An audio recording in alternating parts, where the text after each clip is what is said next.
Hi friends, welcome to a channel ஆசப். So இன்னைக்கு நம்ம என்ன பார்க்க போகிறோன்னா, ஒரு பேங்க் எக்ஸாமுக்கு எப்படியெல்லாம் ப்ரிப்பேர் பண்ணலாம் அப்படிங்கிறத பற்றி தான் ஃபுல்லாக டீட்டெயிலாக பார்க்க போகிறோம். ஆஸ் அ ஃப்ரெஷராக, அதாவது நீங்கள் ஃப்ரெஷர் கேண்டிடேட்டாக பாஸ் அவுட் ஆகுறீங்க. ஸோ நான் எதனால பேங்க் எக்ஸாம் எழுதணும், எதனால பேங்க் எக்ஸாம் எழுதலாம், ஸோ என்னென்னலாம் இருக்கும் பேங்க் எக்ஸாமில், ஸோ அதை பற்றி நம்ம டீட்டெயிலாக இந்த வீடியோ ஃபுல்லாக பார்க்க போகிறோம். ஸோ மறக்காமல் ஸ்கிப் பண்ணாமல் இந்த வீடியோ ஃபுல்லாக பாருங்கள், அப்போ தான் உங்களுக்கு கிளியராக புரியும்.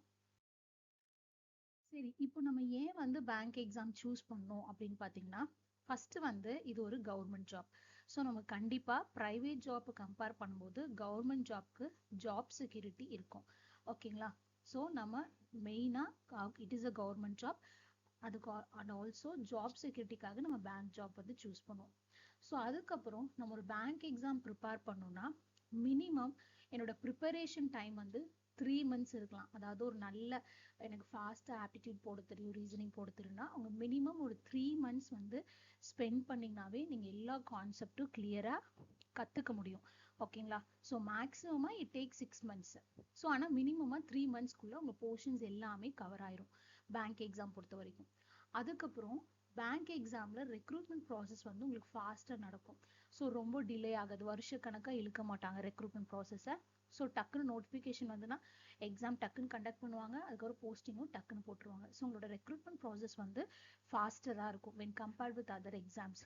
அதுக்கப்புறம் ஏர்லி வேகன்சி பார்த்தீங்கன்னா வென் கம்பேர்ட் வித், அதாவது வருஷம் வருஷம் உங்களுக்கு வேகன்சிஸ் கொடுத்துட்டே இருப்பாங்க பேங்க் எக்ஸாம் பொறுத்த வரைக்கும். ஒரு வருஷத்துலையும் இந்த மாதிரி பேங்க் எக்ஸாமுக்கு வேகன்சியே இல்லைன்னு வார்த்தையே வராது. ஸோ எல்லா இயருக்குமே உங்களுக்கு கண்டிப்பாக வேகன்சிஸ் இருக்கும். ஸோ எக்ஸாம்ஸ் வந்துட்டே இருக்கும், தொடர்ந்து ஒரு 6 months ஒன்ஸ் உங்களுக்கு பேங்க் எக்ஸாமோட வேகன்சிஸ் வந்துட்டே இருக்கும். அப்போ நமக்கு ஆப்பர்ச்சுனிட்டி ஹையராக இருக்கும் பேங்க் எக்ஸாமில். அதுக்கப்புறம் மெயினாக டிரான்ஸ்பரன்சி, அதாவது நீங்கள் எப்படி எழுதுறீங்களோ அதோட மார்க் தான் உங்களுக்கு அங்கே ரிஃப்ளெக்ட் ஆகும். ஸோ அதை பேஸ் பண்ணி தான் அங்கே போஸ்டிங் போடுற மாதிரி இருக்கும். ஸோ எல்லாமே ஃபுல் பேஸ்ட் ஆன் மெரிட் தான். ஸோ எந்த விதமான இதுவும் நடக்காது. ஸோ ஃபுல்லாக டிரான்ஸ்பரண்ட்டாக இருக்கும் உங்களோட எக்ஸாம்ஸை. அதுக்கப்புறம் சீக்கிரமாக அப்பாயிண்ட் பண்ணிடுவாங்க. அதுக்கப்புறம் மெயினாக அதோட சேலரி அண்ட் அலவன்சஸ். ஸோ இந்த விஷயம் எல்லாத்துக்காக தான் நம்ம என்ன பண்ணுவோம்னா ஒரு பேங்க் எக்ஸாமை நம்ம எழுதணும், பேங்க் ஜாப் கிடைக்கணும் அப்படின்னு எல்லாரும் பேங்க் ஜாப்பை ப்ரிஃபர் பண்ணுவாங்க. ஸோ யாரெல்லாம் பேங்க் எக்ஸாம் எழுதலாம், யாரெல்லாம் பேங்க் ஜாப் ப்ரிஃபர் பண்ணலான்னா, ஸோ இப்போ பேங்க் எக்ஸாம் எழுதுறதுக்கு எனக்கு அவங்களுக்கு கொஞ்சமாவது ஆப்டிடியூட் அண்ட் ரீசனிங்கில் ஒரு இன்ட்ரெஸ்ட் இருக்கணும். ஸோ எனக்கு ஆப்டிடியூட் சால்வ் பண்ண ரொம்ப பிடிக்கும், ரீசனிங் சால்வ் பண்ண ரொம்ப பிடிக்கும். ஏன்னா ஆப்டிடியூட் பார்ட்டும் ரீசனிங் பார்ட்டும் plays a major role in bank exam. So எனக்கு இது ரெண்டில் நான் லேக் ஆனேன்னா கண்டிப்பாக என்னால் பேங்க் எக்ஸாம் கிளியர் பண்ண முடியாது. ஸோ ஒரு எக்ஸாம் எழுதுறதுக்கு முன்னாடி என்னென்னலாம் இருக்குன்னு நீங்கள் தெரிஞ்சுக்கிட்டீங்கன்னா உங்களுக்கு அந்த எக்ஸாம் ஈஸியாகவே கிராக் பண்ண முடியும். ஸோ ஒரு பேங்க் எக்ஸாமில் ஆப்டிடியூடும் ரீசனிங்கும் நல்லா போடணும். அதுக்கப்புறம் பேசிக்ஸாக சில இங்கிலீஷ் நாலேஜ் தெரிஞ்சிருக்கணும். அதாவது நம்ம ஸ்கூல்ஸ்லேருந்தே படிச்சிருப்போம் சில grammar rules.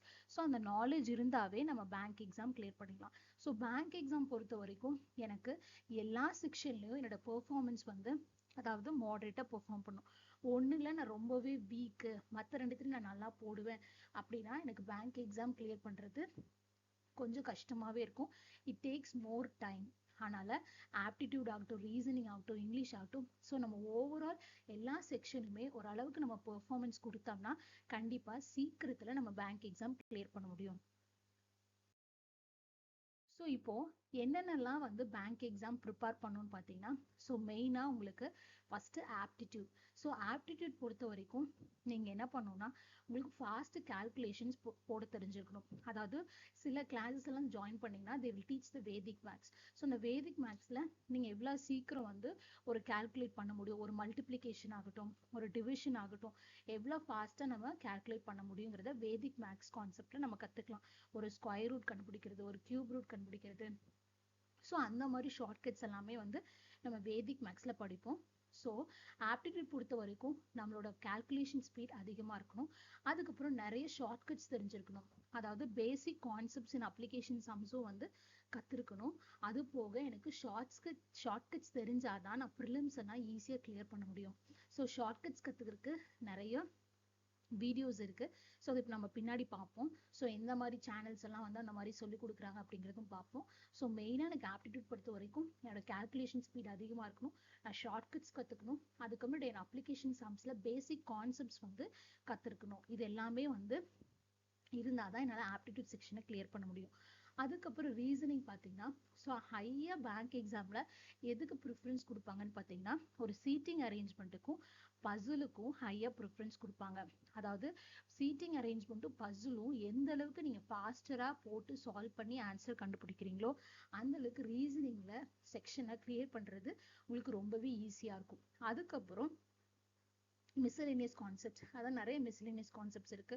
For example blood relation, syllogism, direction. So அந்த கான்செப்ட்ஸ் எல்லாம் நீங்க படிக்கிற மாதிரி இருக்கும். ஸோ மெயினா ரீசனிங் பொறுத்த வரைக்கும் சீட்டிங் அண்ட் பசிலுக்கு ப்ரிஃபரன்ஸ் அதிகமாகவே இருக்கும் பேங்க் எக்ஸாம்ல. அடுத்தது பார்த்தீங்கன்னா இங்கிலீஷ்னா, இங்கிலீஷ்ல வந்து சில கிராமர் ரூல்ஸ் தெரிஞ்சிருக்கணும். அதாவது ஃபில்லர்ஸ்ல இந்த இடத்துல இந்த வேர்டு தான் வரணும் அப்படிங்கிறது ஒரு ஐடியா தெரிஞ்சிருக்கணும். ஸோ இதுக்காக நம்ம என்ன பண்ணலாம்னா, டெய்லி நியூஸ் பேப்பர்ஸ் வாங்கி படிக்கலாம். அதாவது ஹிந்தி நியூஸ் பேப்பர்ஸ் வாங்கி படிக்கலாம். ஸோ அதில் வந்து உங்களோட வெக்காபுலரி இன்க்ரீஸ் ஆகும். அது மட்டும் இல்லாமல் எனக்கு ஐடியாவே இல்லை, சுத்தமாக இங்கிலீஷ் படிக்கிறதுக்கு ஐடியாவே இல்லை, எப்படி போகணும்னு தெரியல அப்படின்னா டெய்லி குவிஸ்ன்னு அதாவது அடான்னு ஒரு பிளாட்ஃபார்ம் இருக்கு. ஸோ அதில் வந்து நீங்கள் இங்கிலீஷ் குவிஸ் டெய்லியும் நீங்கள் இதில் எடுத்து ப்ராக்டிஸ் பண்ணீங்கன்னா உங்களுக்கு எதுவுமே தெரியலனாலும் நீங்கள் டெய்லி குவிஸஸ் எடுங்க. மறுபடியும் ரிவ்யூ பார்க்கும்போது you will get an idea. அப்போ எந்த மாதிரி அவங்க ஒரு சால்வ் பண்ணியிருக்காங்க, எந்த மாதிரி வேர்டெல்லாம் அங்கே சப்ஸ்டியூட் பண்ணியிருக்காங்க அப்படிங்கிற ஒரு நாலேஜ் உங்களுக்கு தெரியும். ஸோ ஒன்றுமே தெரியாததுக்கு நம்ம டெய்லி குவிஸ் அடால் எடுத்தீங்கன்னா கண்டிப்பாக இங்கிலீஷில் உங்களோட மார்க் இம்ப்ரூவ் ஆகும். அதுக்கப்புறம் என்ன படிக்கணும்னு பார்த்தீங்கன்னா current affairs. So current affairs வந்து பொறுத்த வரைக்கும் உங்களுக்கு மெயின்ஸில் தான் வரும். ஸோ மெயின்ஸில் வந்து it is one of the scoring பார்ட்டுன்னு சொல்லுவாங்க. ஸோ எப்படி இருக்குன்னா, ஒரு மெயின்ஸ் எக்ஸாம் வருதுன்னா அதுக்கு முந்தின ஒரு 4 months இல்லைன்னா 6 monthsோட கரண்ட் அஃபேர்ஸ் நீங்கள் படிக்கிற மாதிரி இருக்கும். ஸோ அந்த கரண்ட் அஃபேர்ஸ்க்குள்ள உங்களுக்கு national affairs, international news, banking news, so sports, rankings, awards, important days, so இது எல்லாமே நீங்கள் படிக்கிற மாதிரி இருக்கும். ஸோ ஒரு பேங்க் எக்ஸாம் ஆஸ்பிரண்ட்டாக இருந்தால் நீங்கள் ப்ரிலிம்ஸ் எக்ஸாம் ப்ரிப்பேர் பண்ண ஸ்டார்ட் பண்ணும்போதே சைட் பை சைட் நீங்கள் என்ன பண்ணணும்னா கரண்ட் அஃபேர்ஸும் படிக்க ஆரம்பிக்கணும். ஸோ ஒரு நாளைக்கு 1 hour ஆகுது நீங்கள் அதுக்காக ஸ்பெண்ட் பண்ணணும். ஸோ அதுக்கான சில வெப்சைட்ஸ் எல்லாம் இருக்குது. ஸோ என்னென்ன வெப்சைட்ஸ் இருக்குன்னு பார்த்தீங்கன்னா அஃபேர்ஸ் கிளவுட். ஸோ இதை ஹைலி நான் ப்ரிஃபர் பண்ணுவேன். ஏன்னா அஃபேர்ஸ் கிளவுடில் வந்து கண்டென்ட் வந்து ஃப்ரீயாக கிடைக்கும். ஸோ நிறைய கண்டென்ட் கொடுப்பாங்க. ஸோ நம்ம நோட்ஸ் மாதிரி எடுத்து வச்சு நம்ம எழுதலாம். ஸோ அதுக்கப்புறம் நிறைய குவிசஸ் அவைலபிளாக இருக்குது. அதாவது அடா அதுலேயும் வந்து குவிசஸ் இருக்குது. ஸோ அதுக்கப்புறம் அஃபேர்ஸ் கிளவுட்லேயும் வந்து டெய்லி ஒரு 10 குவிசஸ் எல்லாம் கொடுப்பாங்க. ஸோ என்ன பண்ணோம்னா நம்ம அஃபேர்ஸ் கிளவுட், அதாவது ஏதாவது ஒரு சோர்ஸ் மெட்டீரியல் எடுத்து நம்ம படிச்சுட்டு அதுக்கப்புறம் நம்ம குவிசஸ் அட்டென்ட் பண்ணி பார்க்கும்போது இன்னும் நாலேஜ் இருக்கும். ஸோ நம்ம ரிவைஸ் பண்ணிகிட்டே இருந்தால் தான் இந்த கரண்ட் அஃபேர்ஸ் எல்லாமே நமக்கு ஞாபகத்தில் இருக்கும். ஸோ அப்போ எந்தெந்த சோர்சஸ் எல்லாம் படிக்கலாம் அப்படின்னு பார்த்தீங்கன்னா, ஸோ யூடியூப் சேனல்ஸ் எடுத்துட்டிங்கன்னா, ஸோ பேசிக்ஸ் நான் படிக்கணும், பேசிக்ஸே எனக்கு தெரியாது, ஆப்டிடியூட் பேசிக்ஸ் தெரியாது அப்படின்னு நினச்சிங்கன்னா ஃபீல் ஃப்ரீ டு லேர்ன் அப்படிங்கிற ஒரு யூடியூப் சேனல் இருக்கு. ஸோ அதில் நிறைய பேசிக் கான்செப்ட் சொல்லி கொடுத்துருப்பாங்க. அதுக்கப்புறம் கிராக் வித் ஜாக், அதுக்கப்புறம் கனிஷ் ரீனா லாஜிக்ஸ், அதுக்கப்புறம் அடா இன் தமிழ். மீதி வந்து நிறைய ஹிந்தி சேனல்ஸ் இருக்கு. சில பேருக்கு ஹிந்தி புரியல அப்படின்னா நீங்க வந்து இந்த மாதிரி தமிழ் சேனல்ஸ் வந்து நீங்க ஃபாலோ பண்ணிக்கலாம். ஓகேங்களா? அதுக்கப்புறம் டெஸ்ட் வெப்சைட்ஸ், அதாவது எப்பவுமே ஒரு எக்ஸாம் போகணும்னா நம்ம அதுக்கு முன்னாடி நிறைய மாக் டெஸ்ட் இருக்கணும். ஸோ அதுக்கு நிறைய வெப்சைட்ஸ் இருக்கு. ஸோ ஃபார் எக்ஸாம்பிள் ஒரு பிகினரா இருக்கேன் அப்படின்னா நீங்க வந்து என்ன பண்ணலாம்னா இந்த டெஸ்ட் புக்குங்கிற பிளாட்ஃபார்மா, இதோட விலையும் உங்களுக்கு கம்மியா இருக்கும். ஸோ கேட் பாஸ் மாதிரி கொடுப்பாங்க. ஸோ இதோட விலை உங்களுக்கு கம்மியாக தான் இருக்கும். ப்ரைஸ் வைஸ் பார்த்தீங்கன்னா டெஸ்ட் புக் கம்மியாக தான் இருக்கும் when compared with other websites. So test புக்கில் ப்ராக்டிஸ் பண்ணிங்கன்னா உங்களுக்கு வந்து ஒரு பேசிக் நாலேஜ் வந்து வந்துடும். அதுக்கப்புறம் ஒரு அளவுக்கு நீங்கள் ஆயிட்டீங்க, கொஞ்சம் பிகினர்லேருந்து கொஞ்சம் ஓரளவுக்கு ப்ரொமோட் ஆகிட்டீங்கன்னு பார்த்தீங்கன்னா அடான் ப்ராக்டிஸ் மார்க். ஸோ இது வந்து பார்த்தீங்கன்னா மாடரேட் லெவல் ஆஃப் கொஷின்ஸ் இருக்கும். ஸோ இந்த வெப்சைட்ஸில் எதர் நீங்கள் ப்ராக்டிஸ் மார்க் சூஸ் பண்ணலாம், அப்படி இல்லைன்னா அடா சூஸ் பண்ணலாம்.